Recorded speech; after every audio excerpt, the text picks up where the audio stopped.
wrapped up in my sleeping bag, looking out the window at Aaron's house as the sun is beginning to creep over the horizon. And the trees are silhouetted black against the emerging blue sky with the fading stars up in the sky. And I think to myself how much I hate Aaron because he's got it fucking made with this fantastic house of his, this nice little piece of property tucked away out in the backwoods of South Dakota. God, I fucking hate him. I hope he dies. I hope he dies of syphilis. You piece of shit. I had an epiphany. It's the two sides of the same coin epiphany. We're like, wait a minute. If X is true, then also Y is true. And then you flip it on its head. You look like, oh, shit. Two sovereign entities involved in a decision that requires the participation of the other person. Each shareholder has 50% the votes. Why? It looks like we have ourselves here an impasse, boys.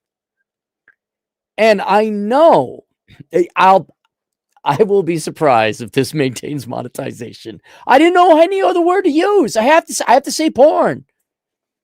There's that song, "The Internet is for porn. The Internet is for porn." That was an old video. So we're going to talk about it, whether the powers that be are going to keep it up. I mean, it'll be pun intended. The video, I'm sure, will remain up, but we'll see about monetization. But let's go back to the sovereignty. Our bodies, our choice, right, ladies? And I know, especially the tweet I sent out, because there were Christian women complaining about Christian men's addiction to porn. And it's a sin, and only through forgiveness, men in shame. And I said, or you women could lose weight and start fucking your men again. And the super hypersonic but I wasn't wrong. The reason I wasn't wrong is because in order for a guy to want to have sex with you, like, he's got to want to have sex with you, right? He's not a robot. He's not a thing. There are requirements of a man to have sex. And then it further dawned on me that, okay, fine. Is an addiction to porn a good thing? No, it's not. You should become unaddicted to porn. If you will look at some boobies here and there, a Playboy, okay, fine. I'm not Christian anymore. I mean, like, yeah, okay. Is any addiction good? No. If it takes time away, no, you shouldn't do it. But, well, you girls are, my body, my choice. So you're also okay with people doing drugs, right? You're okay with people doing pot and drinking alcohol. And whereas addiction to these things is bad, it's still the right of the guy to choose it. And women are right. Men are watching porn more than they are chasing after other girls and all that. And you can say men need to quit porn. Some do. I agree. If it's the case of addiction. But here's the thing. It's the fact that porn ain't going away. It's here now. It's not going away. I mean, you could try and ban it. Good luck with that. And the fact it's not going away, it's now a new normal. It's a new reality. And you know what that means? That means there's instances where it ain't your fault, but it is your responsibility, right? There's a flood. This flood is not my fault. Yeah, but it is your responsibility to get on the roof of the house and craft some kind of boat to float away so they don't die in the flood. It is not women's fault. Digital internet porn was created. That's not your fault. You're right. I hate to say it, but it is your responsibility to do something about it. Because men, it's not going away.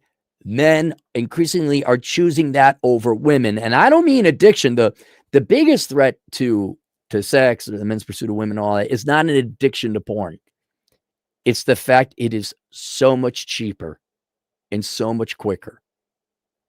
The real threat is that it is an inferior good. There's inferior goods and superior goods. The superior good is obviously the real thing, but it is also a substitute good, an inferior substitute good. You might have had this in economics, like back, I'm really hankering for some apples. The store is out of apples, but they do have some oranges. And you're like, It's an inferior good, but at least the oranges are available. I'll go with the oranges. And that says it right there. At least porn is available. It's accessible. It's feasible. And it's not that women have to become hotter or better than whatever the porn stars that are on the internet. That wouldn't hurt, right? Being physically attractive, that would certainly motivate men to ask women out more. It's an accessibility issue. It's an availability issue. It's a feasibility issue. And that is how women get better than porn. Now, I'm not just saying you start throwing it away and giving it away for free. Obviously, there's an investment, 2 people involved. You have to. But I just did a video yesterday about the Gordian knot, the absurdity that Bumble is going through, where they now, I got to get this right because it's so ridiculous. We're talking a messaging app. We're not talking a dating app. We're now talking officially a messaging app because there ain't no dates. Where originally Bumble was the women had to message the guy first. They match, right? But the guy cannot message the woman first. I get that. That's a good idea. But then women weren't messaging the guys, or they were afraid to. And then they said, okay. Oh, and then there was a prospective lawsuit that was sexual discrimination by Democrats in California. That's where it happened. That's who started it. So they had to allow men to text first, but now they've rescinded the original resyndication in Mexico and Australia because there's less lawsuits there and they're testing different markets now. And then the strategy analysis that was in this article about why and how with brand equity and all this is, I'm like, oh my fucking God, this is just texting. This is texting. We're not even at the date stage yet. It's fucking texting. And given that you can't even get out of the gate with the text, a friend of mine just sent me new data on response rates on dating apps. It was 7%. Now I guess this one shows it's 5%. It's some microscopic amount. It's ridiculously costly and inaccessible that is no longer feasible. That even though an inferior good such as porn, it's not real, right? It isn't there. But you know what? It gets the job done, and it is infinitely cheaper than trying to go and getting an actual date and courtship at 3 or 4 days. The girl, right? It's also your sovereignty. It's your body, your choice, right? But you girls aren't even getting on dates. They're still stuck at the gates trying to figure out their texting going on one of the largest dating apps.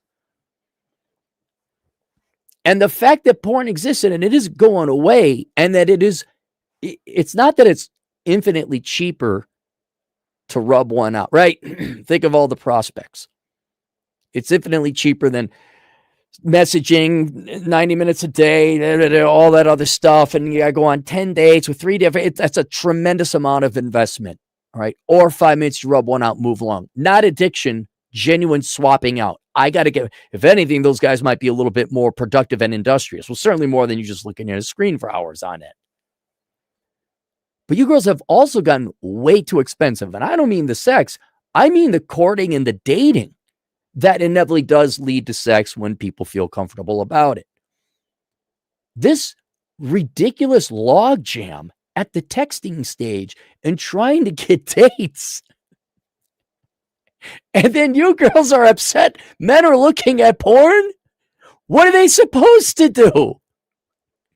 There ain't no apples in the Apple store. How dare they eat oranges? You going to sell some apples? No, we have to apply. And then we have to reverse the policy. And you have to say, and then I have to like, but you need to send me bouquets of flowers. Then you have to buy super likes. So you have to get the upgraded plan.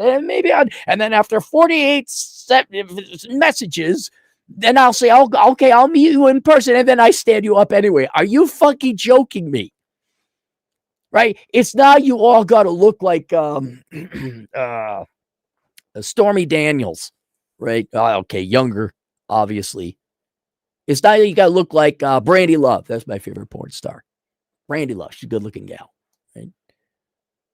But Jesus Christ, it's got to be on the table. It's got to be on the table.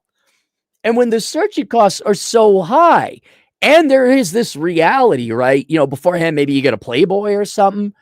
And I'd be curious about men back in the 60s and 70s. All right, what was the functional purpose of that then? Was it just a pain in the ass? You got that? But it's there. It's online. It's everywhere. And it is way cheaper in terms of the time and searching costs alone to go rub one out than to date. I mean, roughly, you had to get 10 to get one to sleep with you. 10, you had to date 10 girls to get one to sleep with you. You had to go on 3 dates. I'm using old data. And yes, it is selection bias because this is my data. So, results will vary. The amount of time it took, you're damn right. It's you by leaps and bounds. It's cheaper to pay cash. And I wasn't ever married. I know guys who got, you do the math, they could have had for the setup. And you may not like that. You may not like that men like porn, or some men are addicted to porn, or men would prefer to rub one out than go on an actual date to show up. And you may be upset that it's killing their pursuit juice or whatever you want to call it. It's too bad because it's there. That's the reality. And that means if you want to get the guys, you got to be better than the porn. And again, not in terms of looks and all that, but in accessibility and feasibility. I would think a very good, and this is where if you want to have a series called the Helping Women Out Hour, where I give women financial advice and more practical, I'm on the opposite of Oprah. I tell you the truth, not what you want to hear. I just had it. Punctuality, honoring your word. Yes, everyone should be hitting the gym, men and women included. So you should be hotter. You should get rid of the stupid hair color and all that. And you should be feminine. Okay, that's basics. But honoring your word and honoring your intentions. Like if you're on a dating app and you're matching with a guy today, you should probably go on a date with him. But men not only see the online dating data and statistics, they experience it as well. And they're like, I don't have time. They got it, ladies. They got to work. They got to pay rent. They got to work up the money for groceries. Some of them want to have fun. And getting perpetually stood up or rejected on online dating apps or in person, the worst, the most, fine. You say no on the dating apps. That's, of course. A guy asks you out in person, say no, thank you. I have a boyfriend or whatever. That's fine too. Stringing them along and then standing them up. Texting. Hey, you want to meet up? And then ghosting? Yeah, you're right. They're going to go for the porn. They'll get it out of their system and they'll move about their day. And so if you want to have dates and relationships, if you want men to quit porn, you need, okay, let's flip it on the head again. What's the substitute for porn, right? What's the substitute good for porn? Oh, that's right. Sex with real women. I mean, long enough period of time. So there's only two ways to satisfy this. There's either porn or / masturbation, or there's actual sex with somebody else. Those are the only two goods on this market. There's not a third. Right? So if it ain't going to be porn, what has become more attractive an option that people pursue it? It's got to be the sex. Again, not saying go out there and sleep with every guy in the world, but there has to be some progress. There has to be a bone or two tossed along the way. I think a real good starting place, you're starting to text somebody, you're going in, let's go on a date. You say you're going to go on a date and you flake on a guy, fuck you. You don't deserve sex. You don't deserve a man. Same thing for you guys, but we know flake rates for men is a lot lower than women. But it just dawned on me. Yeah, this is yes, shoulda world. If we're in shoulda land, a lot of things that should be happening. Men should not be addicted to porn. You're right. Right? Men should be in better shape. Women should be in better shape. But in the real world, porn is here and it's here to stay. And it provides a dramatically cheaper, faster, more efficient solution to a problem that men have. And yes, you're not obliged to take care of that problem. You've made it abundantly clear. There's a whole book out there, right? Women don't owe you pretty, right? You don't need it, right? Okay, we know your position, But then you can't critique men for rubbing one out every once in a while. You can't. You can't, because the only other option is, well, you're going to give it up and have some fun or not. I was informed at one point in time there was the wild sex-free 60s. I don't know if that happened. I know for my married audience, I have the book out there, I Don't Want a Threesome with Jesus, the Christian's Guide to a Pro-Sex Marriage. I know you guys got to wait till marriage. And then when somebody gains weight, wonder who that would be. All of a sudden somebody starts looking at prawn and all of a sudden, oh. But removing Christian, not married, not ladies, you've made, not only did porn get very cheap and accessible, you have made pursuing you way too costly. And there's only one that's going to change. The porn ain't going away. That means you have to change. Ah! Or not. If you're happy with the status quo, that's fine. Like, society doesn't have to have sex. But then can the people in the media and the academics and the people like, oh my God, marriage is dropping, the fertility rate, oh my God, what, can you guys shut up? Can you shut up? There's a whole book that could be written about that. Maybe I have to write that book, How to Beat Porn. I don't mean like give up and addict, like how to beat drugs. I mean, how to beat porn, like for the girl, like how do you beat the porn star? How do you defeat porn to get that guy? Well, never mind. Never mind. You'll have to tune in to the Helping Women Out playlist on my channel. Link below. I Don't Want a Threesome with Jesus. That's linked below. There's also the Book of Numbers, which if you are a woman and you would like to find a guy and you would like to have sex, but at your own time, I recommend you get this book, even though it's written for men, because this describes your competition and statistically the hurdles that you're going to face and what you should focus on. Like if you nail the 3 things that are in that, I don't mean the 3 things, well, the 4th will shock you. No, I mean, it's an analytical book, actually, a lot of statistics and numbers. And there's like 3 to 5 things in there. You're like, oh, if I do this, then I'm the reverse of what the book is pointing out. And therefore I'm much more sought after by men. And then, oh, yeah, there's the Helping Women Out hour. I think that's the only things I have linked down below. All right. Now I'm going to go to the gym. Oh, I thought you said our monkey, our choice. I thought you meant your monkey down. It's like our monkey, our choice. Our money, I'm to it. Yeah, I know, man. I know. Don't let, hey, you know what? Once you walk away, you know, hey, you know what? Deal's on the table. Hit us up when you're ready. Well, I said, yeah. Let me get, the park is a nice gym. Yeah, no, the park is nice. I am going to go to the gym, though. I haven't been there in a while because I was sick and I'm flying. And I did walk all around Denver International Airport, or not Denver, Dallas Fort Worth International Airport, put in 20,000 steps. Like, I just got sick. Uber Noob, $5. A girl told me to text her once an hour. What? See, yeah, right. Here's another thing, ladies. Guys are waking up.